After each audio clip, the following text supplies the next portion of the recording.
My name's Abigail, and I've always been a go-getter. For years, I poured my heart and soul into my career at a construction company. I started as a lowly intern, but through sheer determination and countless late nights, I clawed my way up to deputy director. I was overseeing the most challenging architectural marvels in the city. Skyscrapers that kissed the clouds, bridges that spanned impossible distances, and buildings that defied gravity. Each one was a testament to what I could achieve when I set my mind to it. My colleagues used to joke that I was married to my job. They weren't far off. I lived and breathed construction. My apartment was filled with blueprints and models. My weekends were spent touring building sites. And my bank account? Well, let's just say it was very healthy.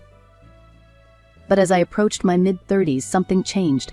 I'd look at the towering structures I'd helped create and feel a sense of pride, sure, but there was also an emptiness, a void that no amount of professional success could fill. It was like a switch had been flipped. Suddenly I saw couples everywhere, holding hands in the park, pushing strollers down the street, stealing kisses in cafes, and I wanted that. I wanted it badly. But dating at 36 isn't easy, especially when you've spent the last decade focused solely on your career. I tried the apps, went on a few awkward blind dates set up by well-meaning friends. Nothing clicked. Then, at an industry conference of all places, I met Tom. He was charming, intelligent, and shared my passion for architecture. We bonded over our mutual love of Frank Lloyd Wright and our shared frustration with city zoning laws. Our relationship moved quickly. Within a year, we were married in a small ceremony surrounded by our closest friends and family. I'd never been happier.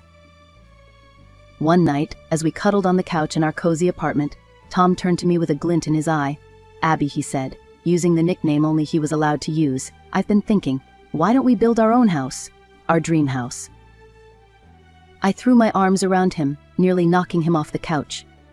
Yes, 1,000 times yes. The next few months were a whirlwind of activity.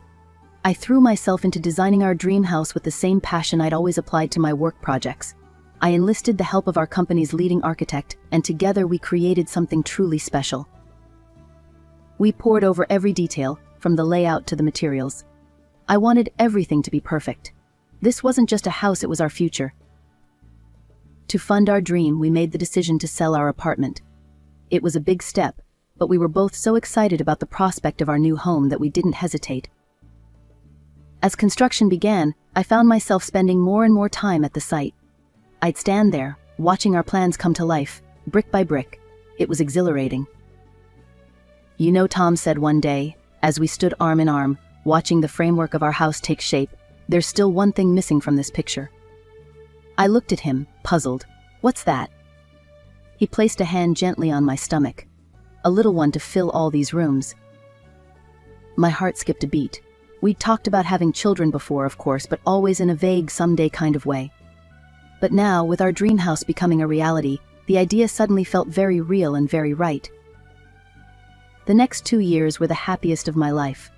Our house was completed, and it was everything we dreamed of and more. Every room was filled with love and the promise of the family we were going to create. And then finally it happened. I still remember the moment I saw those 2 pink lines on the pregnancy test. My hands were shaking so much I could barely hold it. "Tom," I called out, my voice trembling with excitement. "Tom, come here." He rushed into the bathroom, concern etched on his face. "What is it? Are you okay?" I couldn't speak. I just held out the test. Tom let out a whoop of joy and swept me up in his arms, spinning me around the bathroom.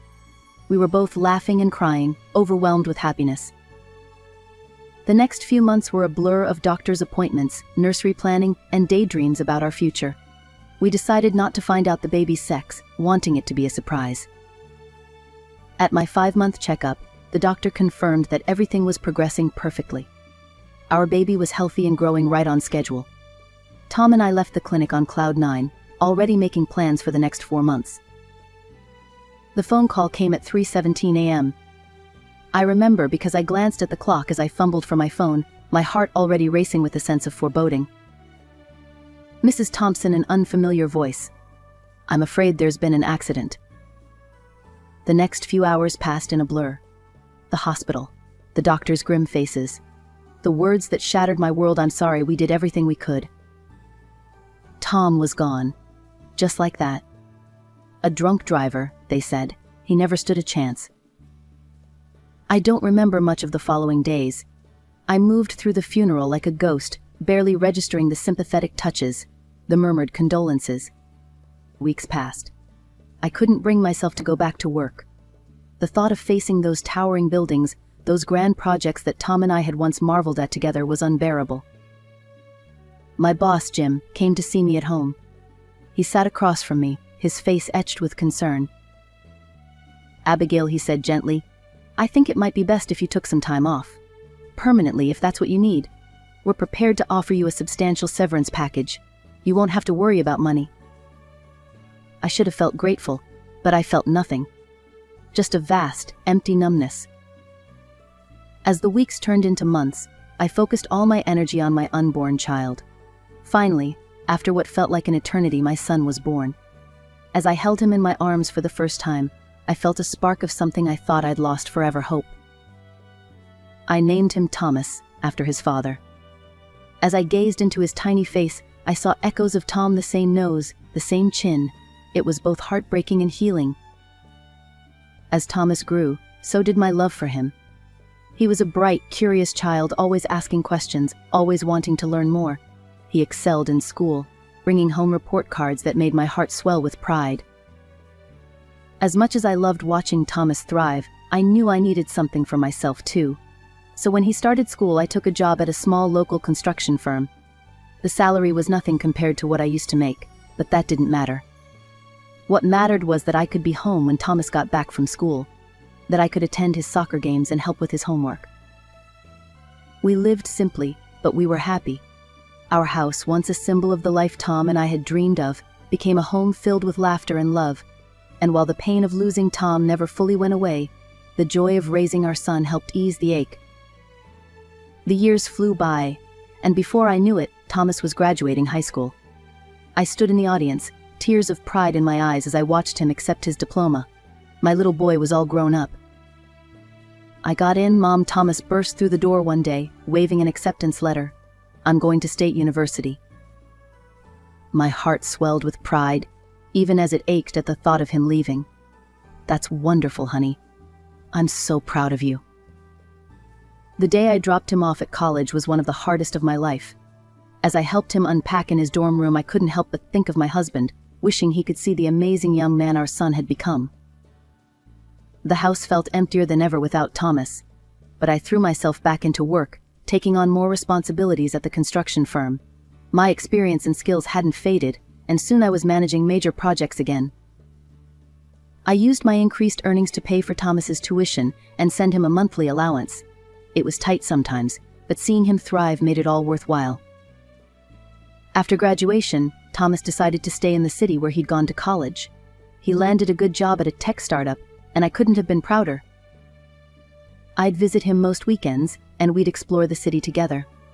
"Mom, you've got to try this new sushi place," he'd say, or "There's an art exhibit I think you'll love."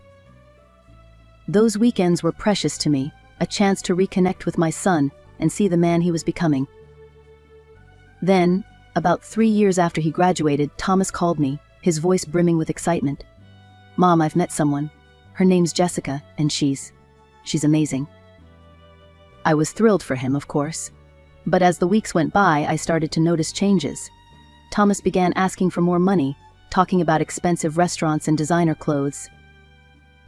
"Mom," I was thinking, "maybe you could help me buy a car," he asked during one of our calls. "Jessica's family all drive really nice cars, and..." That's when alarm bells started ringing. "Thomas," I said firmly, "I love you, and I want you to be happy. But money can't buy love.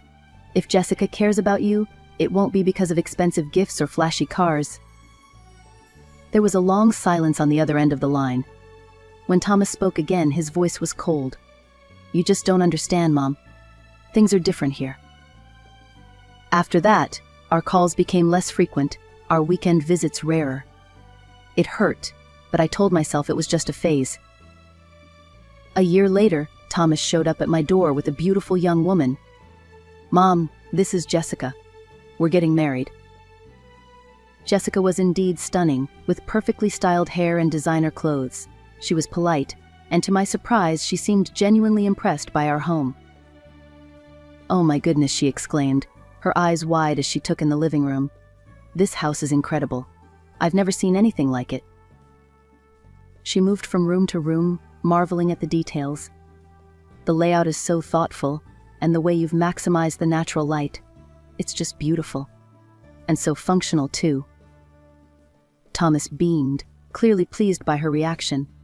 "We wanted to invite you to the wedding in person," he said, handing me an ornate invitation.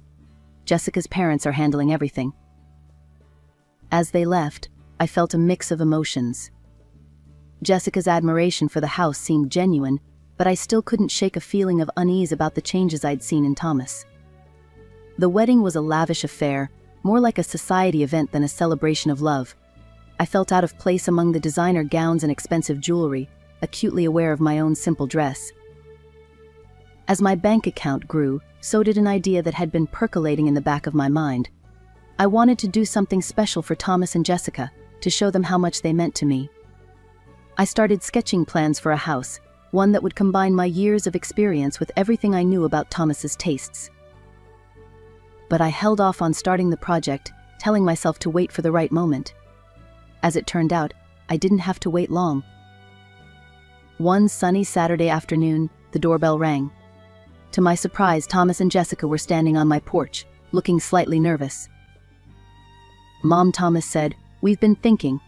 You're all alone in this big house, and well, we've decided to move back to the city. We thought maybe we could live here with you." The next few weeks were a whirlwind of activity as I helped Thomas and Jessica settle in. At first, everything seemed perfect. We had family dinners every night, and I loved hearing about their days over morning coffee. But as the weeks wore on, things began to change.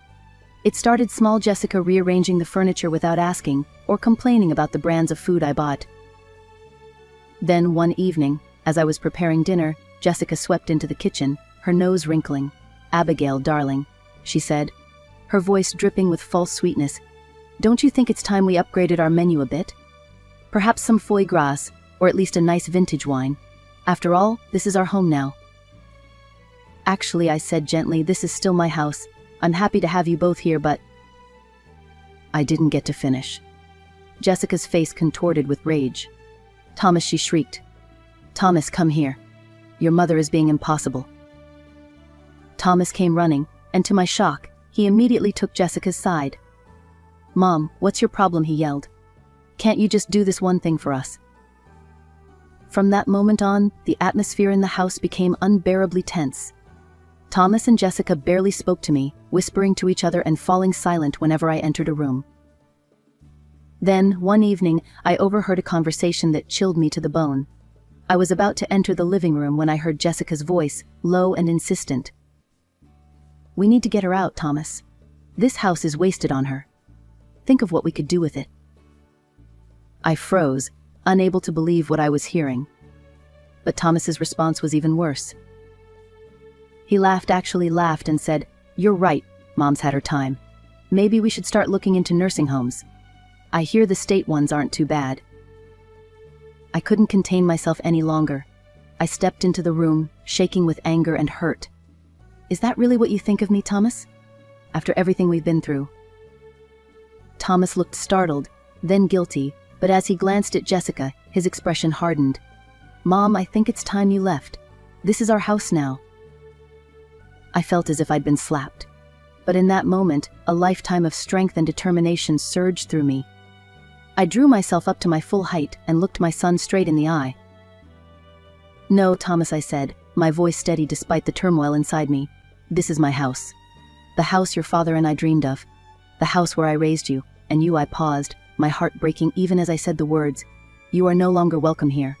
Both of you, get out." Thomas and Jessica stared at me in shock, clearly not expecting this response. As they gathered their things and left, I felt a mixture of pain and relief wash over me. The door closed behind them, and I sank onto the sofa, finally allowing the tears to come. The morning after I kicked Thomas and Jessica out, my phone started ringing incessantly. I let it go to voicemail, not ready to face the fallout. But as the days passed, the messages became more frequent and more aggressive. Finally, I answered one of Thomas's calls. His voice was cold and businesslike, a far cry from my loving son. "Mom, I've been doing some research," he said without preamble. "As Dad's son, I'm entitled to inherit from him. I want half the value of the house. If you don't cooperate, I'll take legal action." I hung up, my hands shaking. How had it come to this? The son I raised, threatening to sue me. Despite having the means to pay Thomas off, the thought of rewarding his behavior made me sick. The plans I'd drawn up for their new house now felt like a mockery. I shoved them into a drawer, determined not to give them another thought. Feeling lost, I reached out to Jack, an old friend of Tom's who had become a lawyer. We met at a local cafe, and I poured out the whole sordid story. "Abigail, I'm so sorry you're going through this," Jack said, "but I can assure you, legally you're in the clear. Tom's will left everything to you, no conditions." I felt a wave of relief, quickly followed by a surge of guilt. Should I be glad that my late husband had, inadvertently, protected me from our own son? Jack must have sensed my conflicted emotions. "Look, if Thomas does decide to sue, there will be some costs involved. You'll have to go through court proceedings, which can be stressful, but based on what you've told me, he doesn't have a leg to stand on." I clung to the hope that Thomas might come to his senses yet, even as his calls became less frequent. Maybe he was realizing the error of his ways. Maybe things would get better. Then came the morning that shattered that illusion. I woke up early, as usual, and went to get the newspaper. As I opened the front door, something caught my eye. There, stuck in my perfectly manicured lawn, was a giant for sale sign. As I stood there in shock, Mrs. Henderson from next door came over, concern etched on her face. "Abigail, dear, are you moving?" I had no idea. "We'll miss you terribly in the neighborhood." I opened my mouth, then closed it again, at a loss for words. How could I explain something I didn't understand myself? More neighbors gathered, all full of questions I couldn't answer.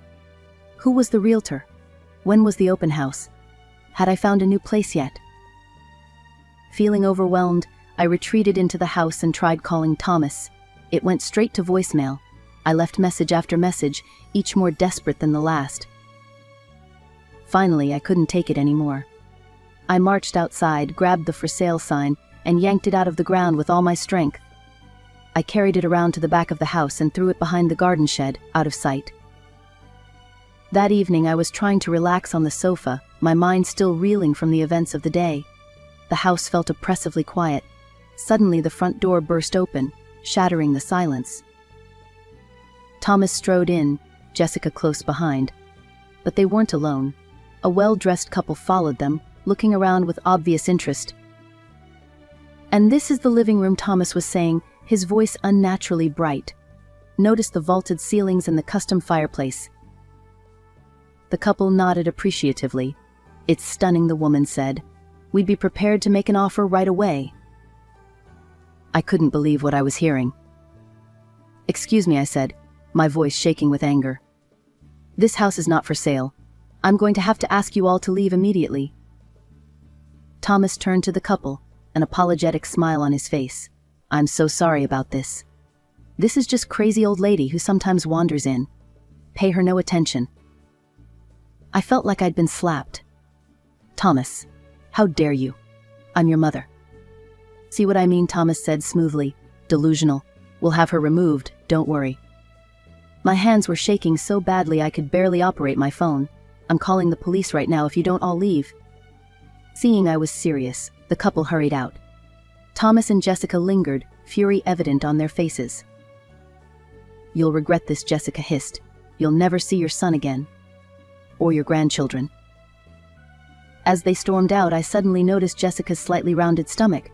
The realization hit me like a ton of bricks. She was pregnant. I was going to be a grandmother, and I might never even meet my grandchild. The following weeks were a blur of legal proceedings. Thomas and Jessica, backed by her parents' money, had hired a team of high-powered lawyers. They threw everything they had at me, trying to claim that Thomas had rights to the house, that I was mentally unfit, that I had promised to sign over the property. I was exhausted. My health began to suffer. Dark circles appeared under my eyes and I lost weight rapidly. Eventually, I had to quit my job. I simply couldn't concentrate on work with all this going on. One morning, as I was picking up the newspaper, checking, as always, to make sure no new for sale signs had appeared overnight, my neighbor, Mrs. Henderson, approached me. "Abigail, dear," she said gently, "I hate to see you suffering like this. Have you considered going public with your story? There's a TV show that deals with family disputes. Maybe if you told your side?" I thanked her, but put the idea out of my mind, or at least I tried to. Then came the phone call that changed everything. It was Thomas, his voice dripping with disdain. "Listen, you old fool," he snarled. "You can't hold out forever. Why don't you just give up and save us all a lot of trouble?" Something in me snapped. The pain, the betrayal, the sheer injustice of it all, it was too much. The next day, I called the number Mrs. Henderson had given me. A week later, I found myself sitting under bright lights, cameras pointed at me, telling my story to a sympathetic host and a shocked studio audience. As I spoke about the house Tom and I had built, about raising Thomas, about the betrayal and the legal battles, I felt a weight lifting off my shoulders.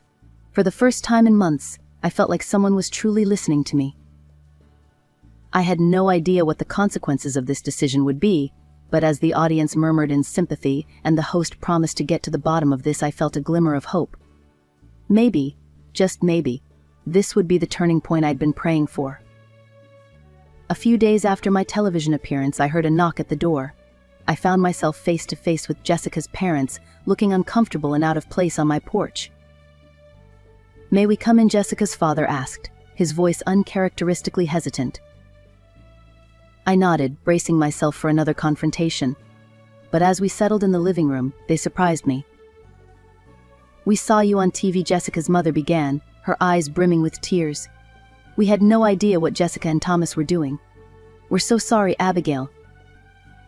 They explained how they'd spoiled Jessica, always giving in to her demands for money. When they learned about her pregnancy, they'd bought the couple an apartment, thinking it would make them happy. But Jessica was furious, her father said, shaking his head. "She said she deserved a house, not some cramped apartment. When we refused, she said she'd handle it herself. We had no idea this is what she meant." "I was going to build them a house," I admitted, pulling out my old sketches. "I had the money, the plans. But after everything that's happened, I can't reward their behavior." Jessica's parents nodded in understanding. "We've decided to cut them off financially," her father said firmly. "No more money for lawyers or anything else. It's time they learned to stand on their own 2 feet." True to their word, Jessica's parents withdrew their financial support. Without the money for high-powered lawyers, Thomas and Jessica's case crumbled. The judge ruled in my favor, affirming my sole ownership of the house. I should have felt victorious, but mostly I just felt tired and sad. Months passed. I heard through the grapevine that Jessica had given birth to a boy, my grandson. The news brought a bittersweet ache to my heart. More time went by. Occasionally I'd get desperate calls from Thomas or Jessica, begging for money. Each time I forced myself to say no, even though it broke my heart a little more. Then, 2 years after that fateful TV appearance, I opened my door to find Thomas standing there. He looked terrible, thin, unkempt, with dark circles under his eyes. "Mom," he croaked, and then he broke down crying. Through his tears, Thomas poured out his heart. How he'd been selfish and stupid. How he'd let Jessica's greed infect him. How he now understood the sacrifices I'd made raising him alone. Part of me wanted to wrap him in my arms like I did when he was little, to tell him everything would be okay. But the wounds were still too fresh. "I'm not ready to forgive you, Thomas," I said gently. "You hurt me deeply. But I'd like to meet my grandson." We worked out an arrangement. Every other Saturday, Thomas would bring little Tom Jr. to visit. I'd babysit, buy him clothes and toys, and for a few hours I could pretend we were a normal, happy family. Surprisingly, it was Jessica who began to thaw first. One day, as she picked up Tom Jr., she paused. "Thank you," she said quietly, "for everything you do for him. I understand now how lucky Thomas was to have you as a mother." As for Thomas and me, we're still working on rebuilding our relationship. Some days are better than others. Sometimes when he smiles, I see glimpses of my little boy, and other times, the memory of his betrayal is too strong to bear. I don't know if I'll ever fully forgive him. The trust we once had may be gone forever. But as I watch Tom Jr. playing in the garden that his grandfather and I once dreamed of, I feel a sense of peace.